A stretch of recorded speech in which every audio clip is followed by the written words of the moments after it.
Hey everyone. Wanted to do a special one today. I wanted to talk about what's going on with TikTok. But before I do that, I wanted to introduce you guys to a very impressive young woman named Rachel Shalev. I'll put her uh, at tag in the description of this. But she has 3 million followers on TikTok.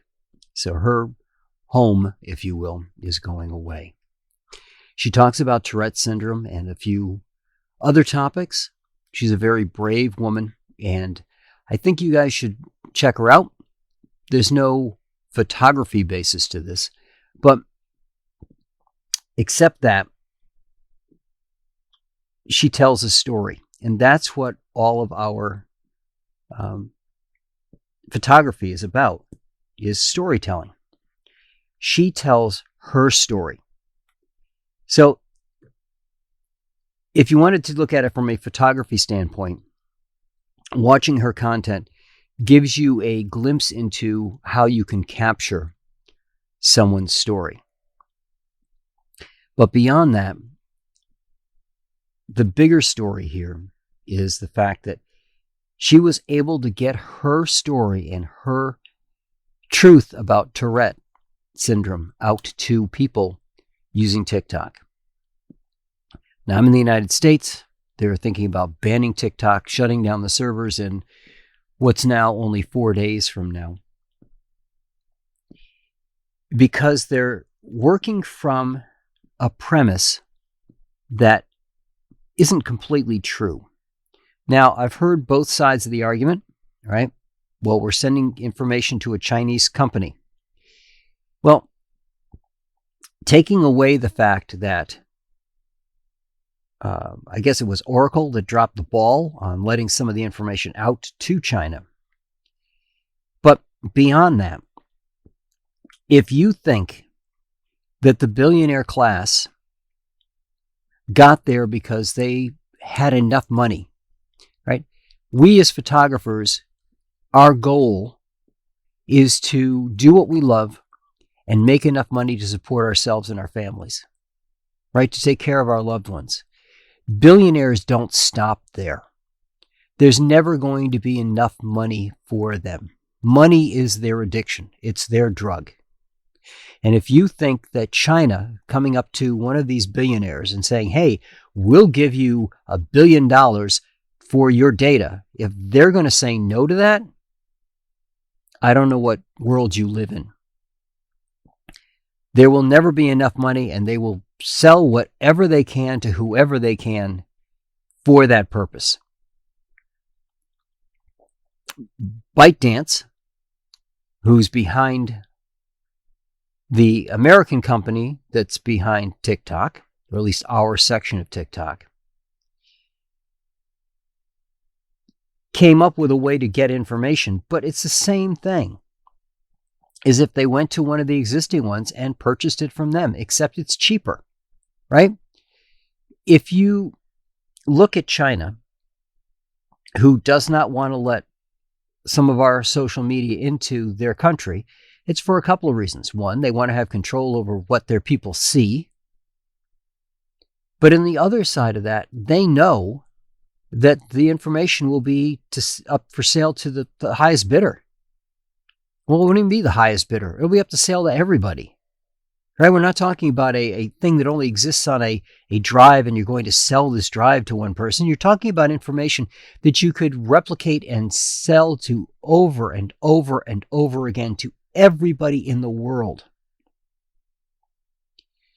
So there's nothing really new about what's going on here, right?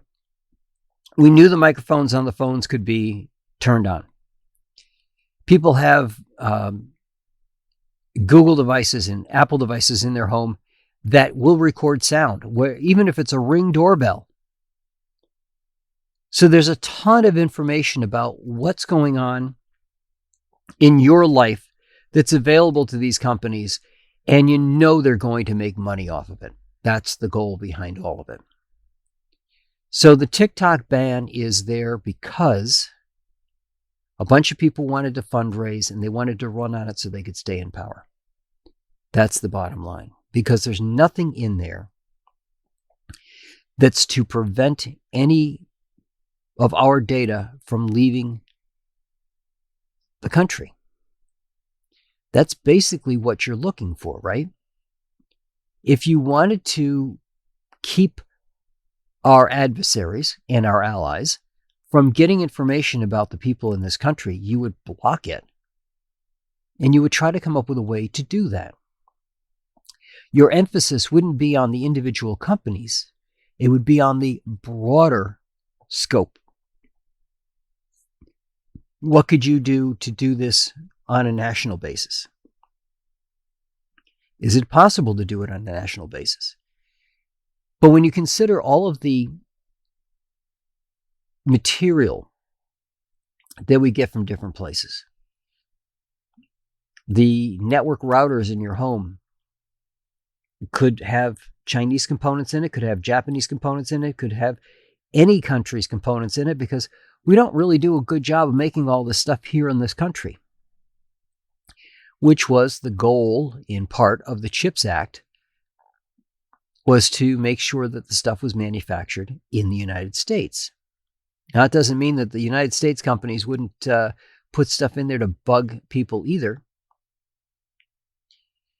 But it has a kind of a blinder's view that's going on. And that is, we're turning a blind eye to what the problem is because we've got one little piece over here that we can bully and do something about. You don't see anybody going after X, right? You see countries banning X because of what they're doing. But we're not caring that X could sell the information. We're not caring that Facebook could do it.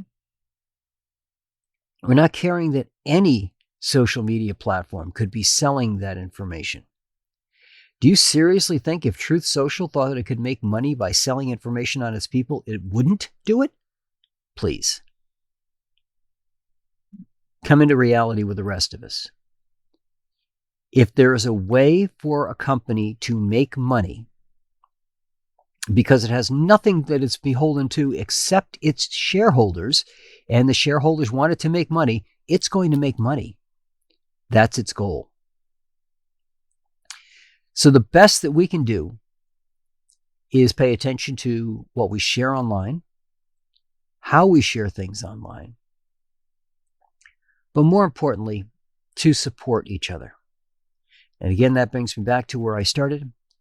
Rachel Shalev is a wonderful advocate about Tourette syndrome.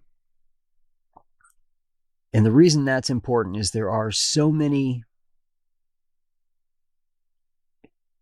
diseases, issues, syndromes that are out there that are ignored, that it's important that there are advocates out there to put a human face on these things, to remind these massive drug companies and the massive money-making medical community that there are people out there who deserve to have freedom from whatever the issue is, regardless if there's 10,000 of them or one. And that's what I got for you for this special TikTok edition. There'll be another one this week where we will talk about standing lights. So thank you guys for listening, and I'll talk to you guys later.